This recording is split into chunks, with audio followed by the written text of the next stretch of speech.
cuida das futuras gerações. Ela está fazendo isso. Vamos lá. Bom, com grande satisfação, com grande alegria que eu estou aqui. E vou explicar o porquê. Eu tenho aqui uma nominata de todas as autoridades, de todas as pessoas da região. Eu estou particularmente muito feliz que a senhora está me dizendo, nós temos uma representação de 29 municípios. E eu vou explicar a minha felicidade, não só pela presença de todos vocês, mas porque eu me lembro que em 88, 89, eu estava começando praticamente a minha vida profissional, eu tinha 5 anos, e eu vim aqui nessa região para a gente discutir a questão da reserva da biosfera, da Mata Atlântica, a questão da criação de parques estaduais, enfim, de implementação de parques estaduais, com o primeiro dinheiro que o governo federal capturava, internacionalmente falando, para doar para essa região do Programa Nacional do Meio Ambiente, a gente estruturar os parques estaduais e as estações ecológicas. Tá? Então foi nessa região que eu estreiei na Mata Atlântica. Depois eu fui forçada a cuidar do petróleo, que é minha área de dedicação à energia, e volto como ministro de Estado, por culpa do presidente Lula, que me deu uma ordem, assim, vai assumir e vai trabalhar muito para nós. E a pedido do deputado João Paulo, que me telefonou e falou assim, vamos lá. Eu imediatamente falei, vamos lá. E mexi na minha agenda, por isso eu não vou poder ficar para almoço, isso é horrível, né? Porque o bom é almoçar, mas eu não vou poder almoçar, porque eu tenho que pegar o helicóptero, voltar para Brasília ainda hoje, porque eu tenho reunião amanhã tem o dia do diplomata com o presidente, enfim. E depois tem 50 anos de Brasília, e eu nasci em Brasília. Então, eu sou da geração do Juscelino Kubitschek, era mais leve, claro, quando ele me segurou no colo, mas enfim, faço parte dessa geração que está aí hoje comemorando os 50 anos de Brasília com muito orgulho, né? Mas enfim, eu quero cumprimentar, eu não vou ficar fazendo a lista extensa de nominata, até porque todo mundo citou todo mundo, e eu vou cumprimentar todos os prefeitos por intermédio da figura da Sandra, vou cumprimentar os vereadores, a figura do nosso vereador Quilombola, e vou cumprimentar a sociedade na figura daqueles garotos que são atletas, que mostram aí para um país que brevemente recepciona uma Olimpíada, um futuro que aí está representado, aquela turminha ali, toda bonitinha, morrendo de timidez, são todos tímidos, o que significa que terão um futuro na vida. Ok? Então, com isso, não corro o risco de cometer gafes, porque eu não citei todas as pessoas presentes, e vou começar a falar aqui da minha felicidade, não só por conta das licenças de instalação que foram dadas, que esse é o termo técnico, mas também para discutir uma agenda ambiental do Vale. O Vale é uma das regiões mais importantes de sensibilidade ambiental do país e mais importante de representação de ativos ambientais do país. E eu estou dizendo isso porque nós, na década de 80, teve um debate muito acirrado sobre a Mata Atlântica. Na década de 90 e até hoje, fica muito mobilizada a discussão ambiental em torno da Amazônia. Nós temos que ir além da Amazônia. Tá? E o olhar do além da Amazônia significa desenvolver instrumentos econômicos, instrumentos ambientais, que possibilitem a preservação da Mata Atlântica e a conservação dos ativos ambientais da região. E aqui está a minha primeira sinalização. O governo federal, o governo do presidente Lula, encaminhou ao Congresso um projeto de lei de pagamento de serviços ambientais, que significa reconhecer que aqueles que mantêm a floresta em pé devem ser remunerados para poder manter essa floresta em pé.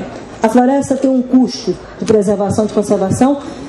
Esse projeto, deputado, foi apensado a mais 7 projetos no Congresso, e nós pedimos prioridade na agenda do Executivo com o Congresso Nacional, e podemos votar este ano ainda, pelo menos na Câmara, o projeto de pagamento de serviços ambientais. Esta região será uma das maiores beneficiárias desse esforço do Poder Executivo e do Congresso Nacional em reconhecer uma nova modalidade de instrumento econômico, a gente fala no jargão técnico, para remunerar aqueles que mantêm as suas florestas em pé e que com isso preservam o meio ambiente. Então,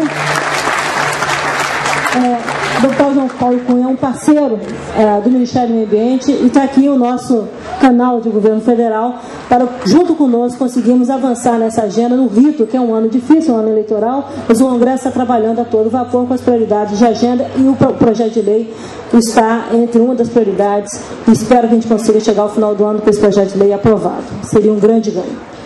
A segunda questão que eu gostaria de sinalizar aqui é como é que eliminar ou procurar debater com os senhores o seguinte: meio ambiente não proíbe desenvolvimento. Quem faz uso disso quer dizer que não quer trabalhar a sustentabilidade. Okay?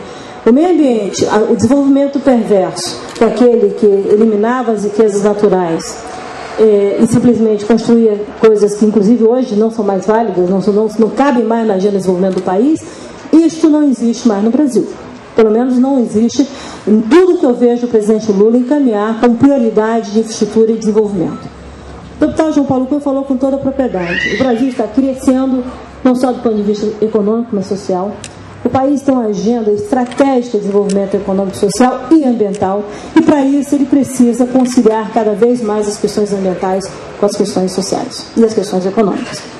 O licenciamento ambiental não pode ser usado para a chamada agenda ruim, ou agenda da politicagem. O licenciamento ambiental é o espaço para negociação e debate político entre as várias partes interessadas e identificar esses conflitos e recepcionar isso de forma adequada no processo de concessão das licenças.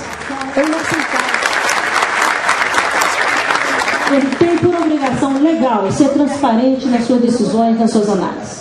Então, sugiro, a minha recomendação é que o doutor Enio coloque no site todas as medidas, no site da empresa, todas as medidas, e os prefeitos possam, com os senhores, monitorarem o que está acontecendo. Por que isso? Para dar credibilidade ao que são os condicionantes ambientais e nós eliminarmos da agenda aquilo que quer dizer que meio ambiente atravanca o desenvolvimento. Meio ambiente não atravanca, ele condiciona para melhorar o desenvolvimento. Essa é a diferença de um país que é o país mais importante de meio ambiente do planeta. O presidente Lula, no debate, no discurso dele com o Copenhague, foi aplaudido inúmeras vezes pela posição inovadora e estratégica do Brasil na solução de problemas ambientais globais, nacionais e regionais. Então está aqui, do ponto de vista prefeitas, as duas, eu vou separar as duas licenças, cada um recebe uma. Peraí.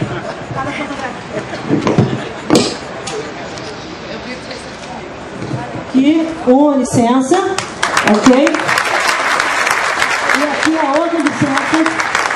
E agora está com aqueles que são os representantes eleitos pela sociedade local o poder de controlar e acompanhar, junto com o IBAMA e a Analice, junto com o IBAMA de São Paulo tem que vir para cá, negociar e conversar e apresentar o que está acontecendo. Não aceito, não concordo, não acho que o Brasil precisa de burocratas sentados no escritório na Vida Paulista, onde já vive.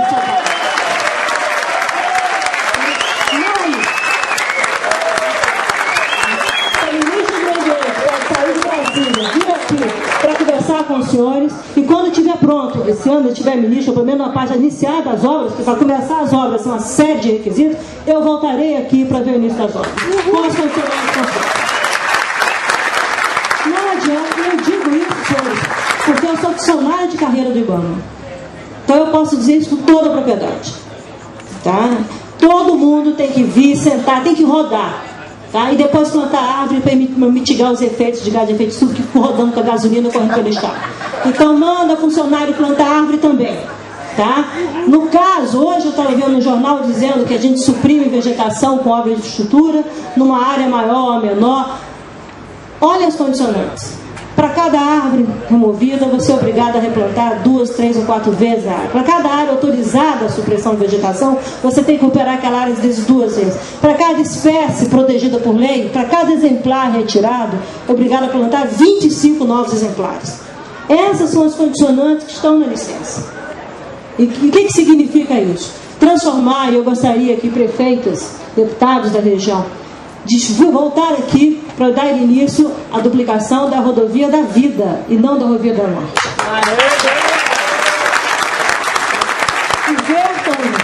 Vocês são detentores da maior área de biodiversidade Mata Atlântica contínua desse país. Isso aqui é vida. O Boticário está aqui porque reduziu os custos dele com a duplicação da rodovia e porque precisa dos ativos ambientais que tem nessa região para mostrar desempenho ambiental e competitividade no mercado nacional e internacional. Com isso ele vende mais e ele protege mais. Essa região não é para ser reconhecida como a área mais pobre, ao contrário, é a área mais rica do estado de São Paulo. Exatamente